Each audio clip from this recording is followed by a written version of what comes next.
Final don't is don't overspend in the off season, but also don't burn bridges. Okay. So what I think makes a lot of sense, especially if you're a small business owner, it reality is reality. Like your revenue is going to be down slightly. Your cash flow is going to be down slightly, especially once you get done with these summer builds. So it's not a crazy idea to get rid of unnecessary expenses, in your business. It might help you feel less stressed. But number one, realize that small, don't sweat the small stuff, I would say. It's not like getting rid of your Netflix subscription is saving your business. So I wouldn't look at things like that. But if there are any things that you look at on paper and you think they're like real costs that you can eliminate or reduce, it's worth the consideration. But don't do it if the long-term consequence of that cost elimination is going to impact relationships. Okay. What I've seen people do, and it's always a bad move. It never works out well. Number one, a business owner who's like, okay, well, I'm going to get rid of all but one of my sales guys so I don't have to spend as much on marketing.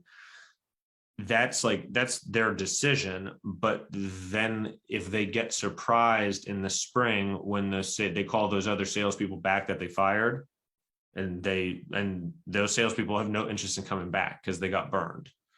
So if you're going to just think about the long-term consequence of the relationship getting hurt, if you are going to do cost cutting, okay? That doesn't mean you don't cut the cost. It just means do it with an educated understanding of what that means for your business 3-6 months down the road. Because it's easy if you just look at today and you're like, okay, money, yes, I like it, let's save some.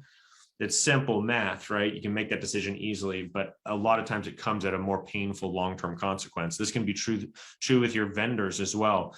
This is not one of our clients. It was someone I used to work for a long time ago, but I specifically remember there was this vendor who, I forget the exact details, but it was something like, basically, the company I work for stiffed this vendor because he didn't want to pay a couple $1,000s and just wanted to keep it in his pocket.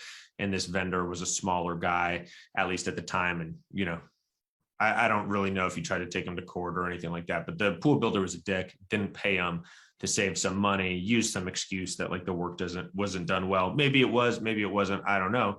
But all I do know is that following summer, there was a shortage of that sort of trade partner, and we needed that trade partner to do work. And you best believe that trade partner remembered, and that trade partner was happy to come back and work, but we paid that guy an effing premium to work for us. And I am certain it was because he wanted to extract his pound of flesh for the shitty position he got put in 6 months prior. So that's a really clear-cut example of cut your costs, but don't be dumb. Don't burn bridges.